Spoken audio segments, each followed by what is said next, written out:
He was a nice guy. You know, he had a good customer service. He knew how to talk to people. He knew how to diffuse situations. And everyone respected him and they love him.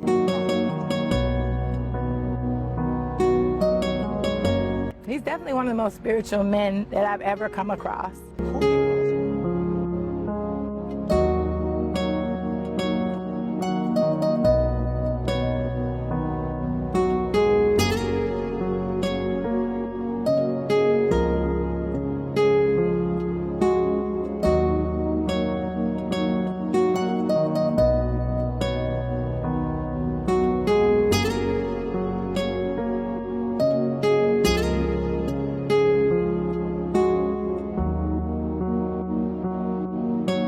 Our young generation is clearly lost, man. Clearly lost, man. Like, I don't even know what to say.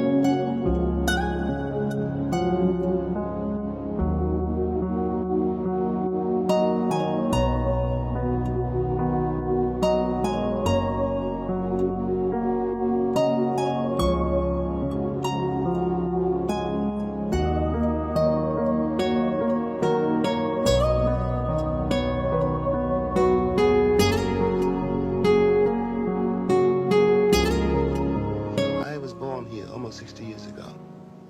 I'm not going to live another 60 years. You always told me it takes time. It has taken my father's time, my mother's time, my uncle's time, my brothers and my sisters' time, my nieces and my nephews' time. How much time do you want for your progress? And it serves as a clear reminder of just how far we have to go. To the black community, to the family, I'm so sorry.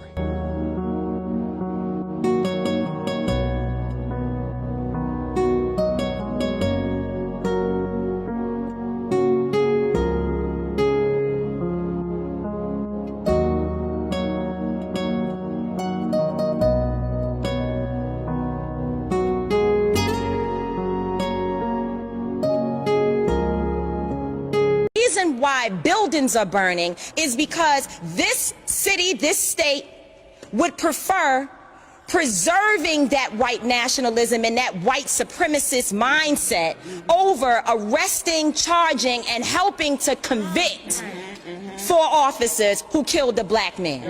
That is the reality of what we're dealing with. This is not just a few cops doing things across the country. This is not a good cop versus bad cop situation. This is Ahmaud Arbery being shot down by white men on the streets of Georgia.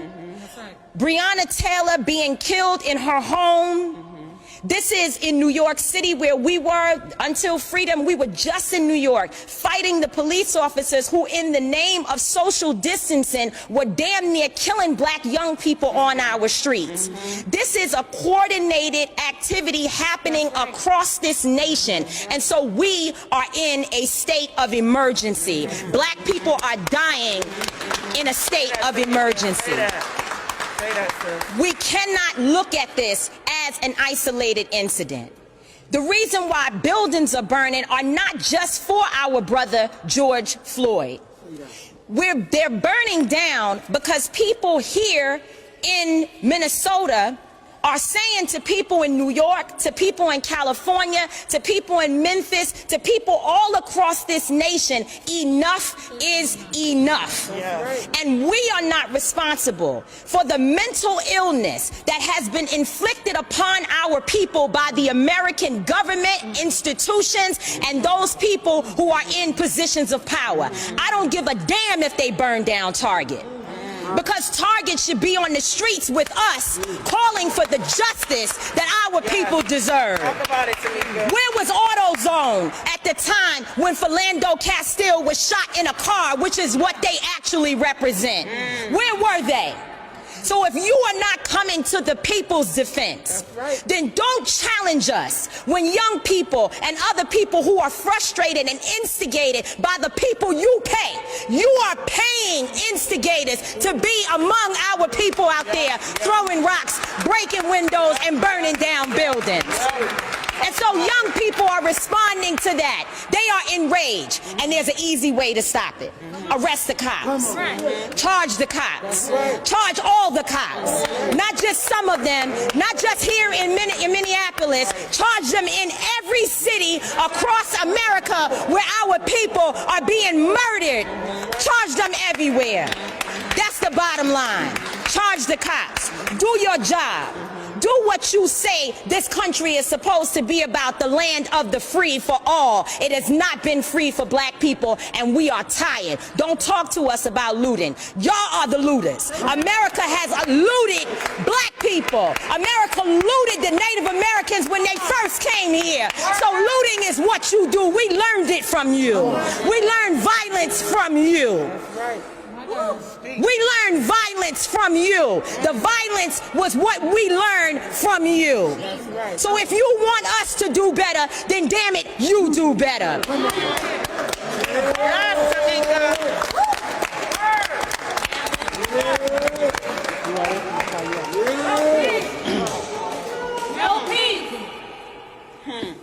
Come on. We gotta let that settle. Ooh, thank you. So we're going to bring up our next speaker, who, as Adair said, traveled here from Texas. We can't imagine what you've been going through. Losing your best friend, George Floyd, to something like this, where the nation saw him plead for his life and have to take his last breath. Nobody should have to die like that. Nobody. So next up, we have Stephen Jackson, a former NBA player, best friend of George Floyd, standing here in solidarity. Please welcome him.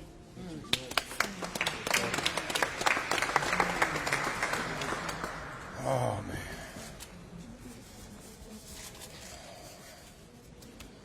Who said common sense was common? What happened to common sense? My brothers, I love y'all. Love you too, bro. My queens, I love y'all. We love you, brother. I'm not scared. Come on, say that. That's right. Say that. I'm not scared. I'm hurt. I'm angry. But I ain't scared. I ain't scared at all. That's right. To my white brothers, I love you. Every race here, I love you. Come on. But it comes to a point now where if you love me and you not standing on the side of me, then your love don't mean shit. Say that. Say that. Say that. Yes. I'm at the point now where I'm tired of being a bigger person. That's right. I'm tired of walking around and seeing white kids and feeling like me being having a big heart and just giving love to every race, and we not getting it in return. We entertain and we doing everything for everybody else, but we the ones get shitted on. Come on, brother. Yeah. Bring it. I'm here because they're not going to demean the character of George Floyd, That's right. my twin. A lot of times when police do things that they know that's wrong, the first thing they try to do is cover it up and bring up your background to make it seem like the bullshit that they did was worthy. Right. When was murder ever worthy? Never. But if it's a black man, it's approved. You can't tell me when that man had his knee on my brother's neck, taking his life away with his hand in his pocket, that smirk on his face didn't say I'm protected. That's right. That's what it said. That's what it said. You can't tell me that he didn't feel that it was his duty to murder my brother and that he was fine with it, and he knew he was going to get away with it. You can't tell me that wasn't a look in his face. We've seen this so many times, and we see it right in our face and we don't get no justice. Right. What happened to common sense? That's right. What happened to just opening your eyes? Your eyes don't work now? Videos, what is videos for? Videos don't work now, they don't mean nothing? Only when you black. Say that. My brother was someone who died trying to be a protector and a provider for everybody. But one thing a lot of y'all don't know, that's damn near every black man. That's right. Talk about it. Because where we come from, we have to learn how to protect and provide. How not? The ones that don't know how to protect and provide, the ones that ain't proud to be black, are the ones that get knocked off early. You have to be strong where we come from in order to survive, in order to be successful. It's 10 times harder. And I tell people all the time, the difference between me and my brother Floyd is I had opportunity. So many of my brothers are so talented and sitting in the ghettos and the hoods right now because they don't have opportunity. That's right. Big facts. And y'all wonder why we angry. We're not just dying. It hasn't been fair to us. So at this point, y'all murdering my brother. Now I see y'all punching my women. We don't have a choice but to stop asking and not really demanding. It's time to start taking. It's time to start taking. And my voice is screaming farther than people know.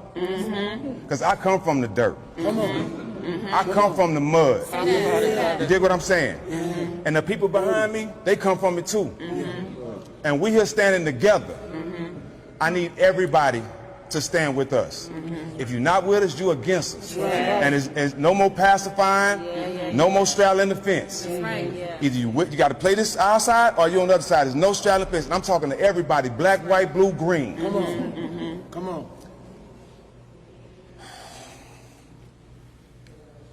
It's all right, Stack. It's all right. We need to see some charges. Sure, Stack. You got it. It's okay. Imagine this. A man growing up in an area where the odds are already against him. Trying to figure it out. You know, they say experience is the best teacher. So you're going to make mistakes. That's right. Everybody going to make mistakes. You make some bad decisions. It happens. We all make bad decisions, right? We make bad decisions. Even being successful, I've made bad decisions, right? Very true. You get to a point where you make a bad decision and you end up suffering for it, going through time. Sit down, okay? You got to go do that. They say you got to rehabilitate yourself. You rehabilitate yourself. You have relationships with people where you're able to get away and try to better your life. That's right. Right? Because you've been in the system. All they tell you, the only way you can get out of it is if you rehabilitate yourself. That's right. And when you rehabilitate yourself, you get out and you're still treated like a criminal. Right? So stay with me now. Picture that.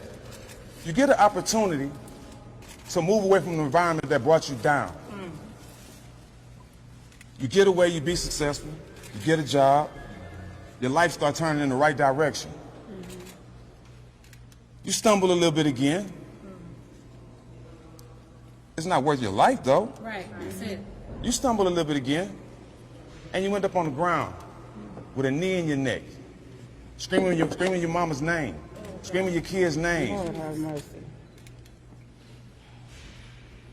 going to the bathroom on yourself. Tell the story.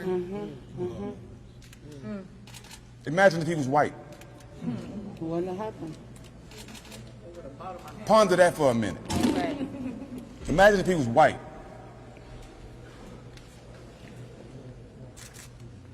It would be 30,000 more cameras in here. Let's keep it real. It's over for sugarcoating shit.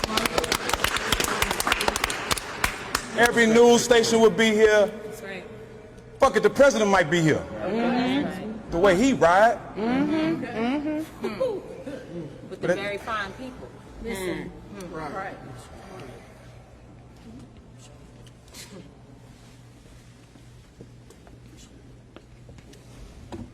We, as black men, we've seen a lot of stuff as far as murders and people being taken from us. Right? True. But now, not only it's been seen by us and our brothers, but it's been seen by our children now. So I'm sitting there watching this, and my daughter tells me, Dad, I can't leave you. Because I seen what happened to your friend. And I think you need me. My daughter's 6 years old. Oh, my God. For my daughter to see that and tell me that I need her at 6, imagine what the pain and the frustration is in my mind right now. Because my daughters are seeing police punch on them and slam them to the ground. And we ain't getting no justice. And we as fathers are starting to feel hopeless. And when we feel hopeless, we retaliate. And if you're not giving us no answers, we got to come up with our own answers. And we willing to do that. That's right. Understand that. We willing to do that. We going to use our platform. I'm going to use everything I have to get a conviction, to get all these motherfuckers in jail. Excuse my French. I'm angry. Speak your truth. But I'm a proud black man. Say that. Say that. I mean that. From the bottom of my soul. Come on, Seth. And I can say that and tell everybody here I still love you. That's right. But I'm at a point now, I don't need your love. I honestly don't need it. And want me to tell you why I don't need it? Because the love I need, it's always been here. It's always been here. We just haven't came together yet. That's good. But I'm starting to feel it. Come on. I'm starting to feel it. I'm starting to feel it. I'm starting to feel it. And I thank God for everybody here. But we came for justice. We came for convictions. I definitely came because this city is definitely going to take care of my brother's kids. He has 2 beautiful daughters that he can't provide for. 2 nights ago, I'm on the phone with Roxy. Gigi don't even know. She still ain't told her daughter. So she decides to tell her why I'm on the phone. Imagine the cries from a 6-year-old girl that just found out her daddy's been murdered for the world to see. Violently, for no fucking reason.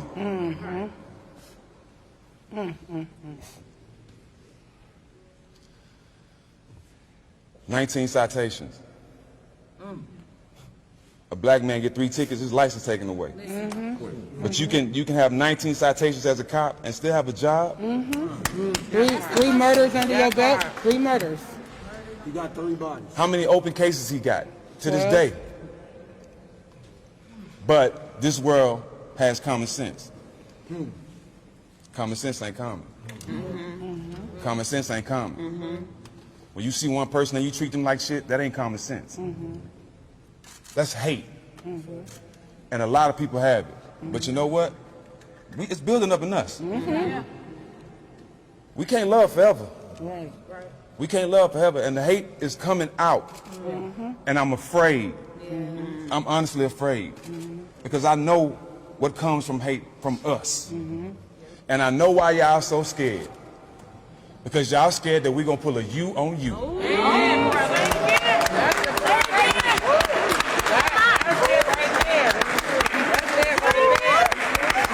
I know why y'all scared. Y'all been doing us wrong for so long, y'all think karma's finna hit you right back. Chickens came home to roost. But we're gonna do this shit right. That's right. And it ain't gonna stop. I don't have no more tears, honestly. I've cried enough. I've cried enough. I'm here for one reason, for my brother's honor. He was murdered in broad daylight for the world to see, and nobody's in jail. Nobody's in jail. So where we go from here? Where we go from here? To the front line. We going to the front line. That's right. And anything you see, so be it. So be it. So be it. I want you to see it, because this is real pain. How can you tell people to stop doing what they're doing when all you have to do is have common sense? That's right. Common sense ain't common. Common sense is not common. I'll walk right here and slap this man behind his camera. Common sense will say, we all saw him slap him. Am I right? Everybody in here gonna say we saw him slap him. Facts. Everybody saw it. Big facts. So everybody didn't see this man kill my brother? Come on. Common sense ain't common. It's a new day, man.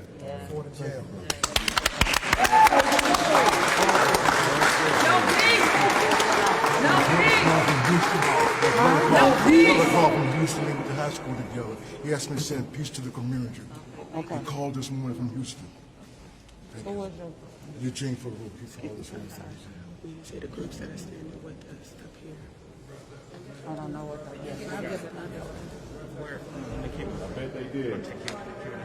I want to, See, we here. That's why they arrested him. so we're about to take a couple of questions. But before we do, one of the things that we want to do today is ask our governor, demand that Governor Tim Walz use his executive power and privilege to do something significant in this situation. Since he was elected, we have pushed him. We have shut down his office to demand that he hold police across the state accountable, including state troopers. And he has done absolutely nothing. So there's blood on his hands as well, and he needs to step up to the plate.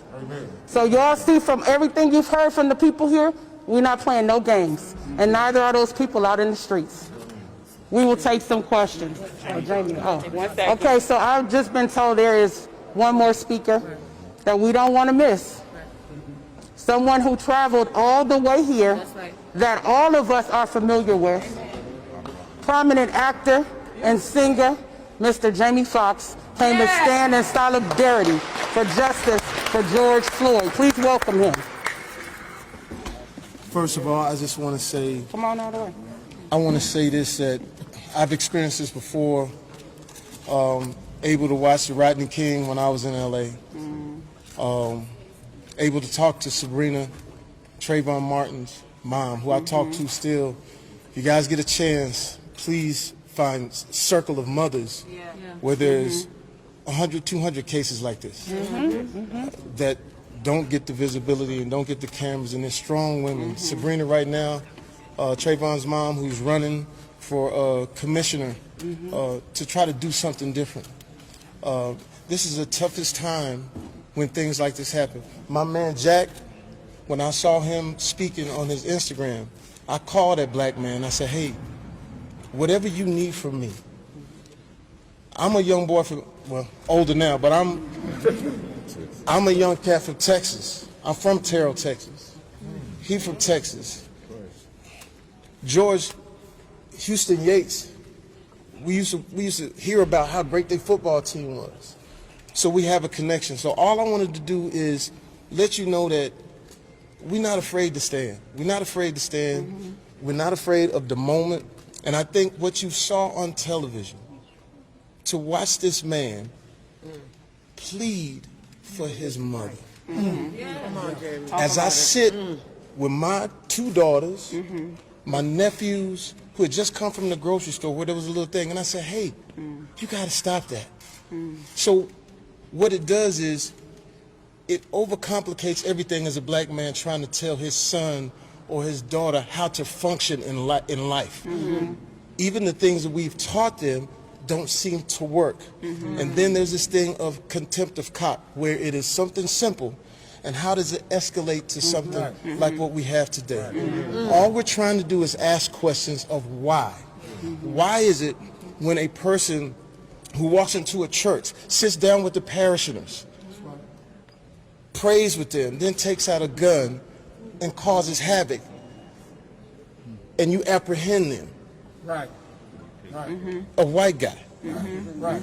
Why, when it comes to us, it seems like the brute force ends up what we're doing today. So all I wanted to do today was let you know that I'm not a celebrity. I'm from Terrell, Texas. These are my brothers. Talk about it. This means everything, because at the end of the day, when we see you guys out here on the front line, we want to let you know you got support. We want to let you know that anytime you need us, you can call us, we come. We're not afraid of this moment. God bless George and his family.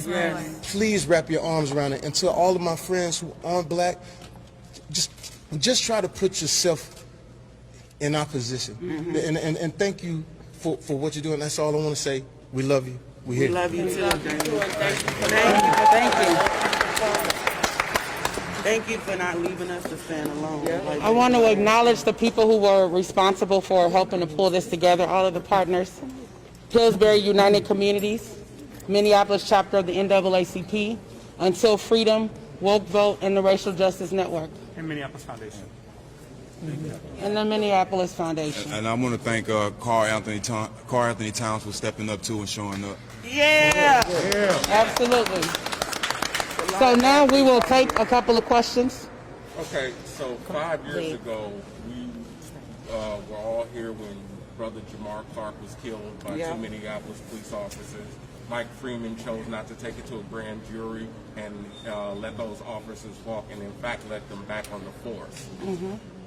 Now that we have one arrest, what is going to be moving forward to make sure that the culture of the Minneapolis police force is changed? Well, one arrest is definitely not going to change the culture. That's the bottom line. We call for 4 arrests, and we want to make that clear to the media. Please do not run away with the narrative that highlights one arrest.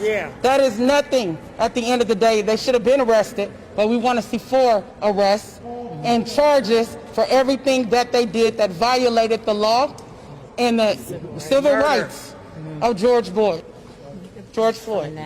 Do you want to share something? Yes, please, briefly. My name is Lee Merritt. I'm a civil rights attorney. I've been given the privilege of being able to stand as co-counsel with this family with Attorney Benjamin Crump. We made an announcement earlier today that this community is going to back and that we're going to see push forward into the future. The first, I appreciate the question. We need long-term systemic change. And 1 arrest and 4 arrests won't accomplish that. And so we're taking this family, the family of George Floyd, along with the family of Ahmaud Arbery, along with the family of Breonna Taylor, to the capital city. We're taking them to Capitol Hill. We're demanding specific federal legislation that changes qualified immunity, that changes police accountability standards. We're meeting with this community because we dare not dictate to them what they need to change in this community. We're putting together a task force that will systematically address not only the issues prevalent here in Minnesota, but in South Georgia and in Texas and in Chicago and all over the country, because this problem is far beyond the death of one man, but we can draw a line in the sand here. That's right. Black people are exhausted, and I speak on behalf of some of the greatest attorneys in the country, with Chris Stewart, with Benjamin Crump, with his partner, Mr. Miller. We're bringing our legal power here. We're bringing our activist power here. We're bringing our celebrity power here. We're bringing everything that we have. We're laying it on the line. We're saying this is enough. It's going to change permanently. Any other questions? Can you say your name one more time, sir? Lee Merritt, Leemerritt. And your title? Civil rights attorney for the family of Ahmaud Arbery and co-counsel for the family of George Floyd. Okay, so I'm seeing no more questions. I don't see any more questions. Okay, so we have been asked to let you all know that there is a rally happening across the street from 1 p.m. to 2 p.m. in the plaza of the Government Center. All are welcome. Thank you all for being here. I'm sorry, and I didn't mean to cut you off. But not Rashawn. What has to happen? Oh, shit. Thank you all for joining us. The other guy was supposed to speak with Royce White. I don't know who. Yeah. Sorry. I was trying. I'm sorry. Can you speak up for that? 100%. Okay. I didn't know. We're going to be at the front line for the whole group. What happened over there? Everything okay? I think so. I gotta get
You know, I would never interrupt you normally. Thanks for arranging this. Me, I just need to change my batteries there. Oh, no, I saw what you were doing. I apologize. My producer, I have a program MTV and no first page. Sometimes these are the things cut out for one forward. I know my wife. Follow the cable. She went to school.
I'm going to shut this off for now. Okay, yeah, it might just be a live picture.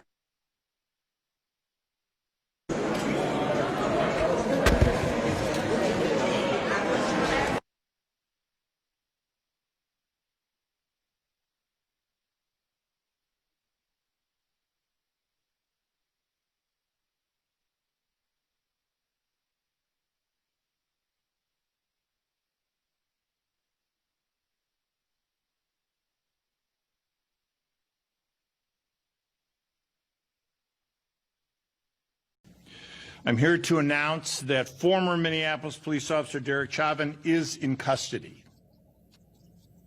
Former Minneapolis police officer Derek Chauvin has been charged by the Hennepin County Attorney's Office with murder and with manslaughter. Questions? Yes, what charge of murder? He has been charged with third-degree murder. We are in the process of continuing to review the evidence. There may be subsequent charges later. I failed to share with you a detailed complaint will be made available to you this afternoon. I didn't want to wait any longer to share the news that he's in custody and has been charged with murder. What about the other 3 officers involved? The investigation is ongoing. We felt it appropriate to focus on the most dangerous perpetrator. I must say that this case has moved with extraordinary speed. This conduct, this criminal action, took place on Monday evening, May 25th, Memorial Day. I'm speaking to you at 1 o'clock on Friday, May 29th. That's less than 4 days. That's extraordinary. We have never charged a case in that kind of time frame. And we can only charge a case when we have sufficient admissible evidence to prove the case beyond a reasonable doubt. As of right now, we have that. Mike, yesterday you asked...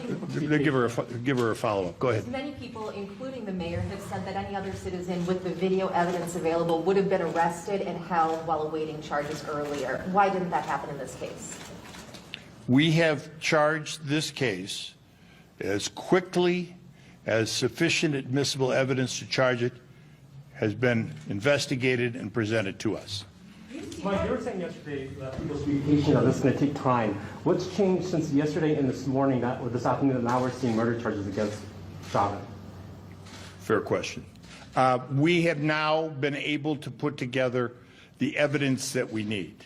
Even as late as yesterday afternoon, we didn't have all that we needed. We have now found it, and we felt a responsibility to charge this as soon as possible. Paul? Yeah, Mike, what was the final piece? Was it, No. do you now have some back from the Folks, I'm not going to talk specifically about this piece of evidence or that piece of evidence. You will see, and you all are veterans, I can only talk about what's in the complaint. You will see in the complaint the evidence and put it all together. We needed to have it all. Now, let me just quickly say we have evidence. We have the citizens' cameras, video, the horrible, horrific, terrible thing that we've all seen over and over again. We have the officer's body-worn camera. We have statements from some witnesses. We have a preliminary report from the medical examiner. We have discussions with an expert. All of that has come together, so we felt in our professional judgment it was time to charge, and we have so done.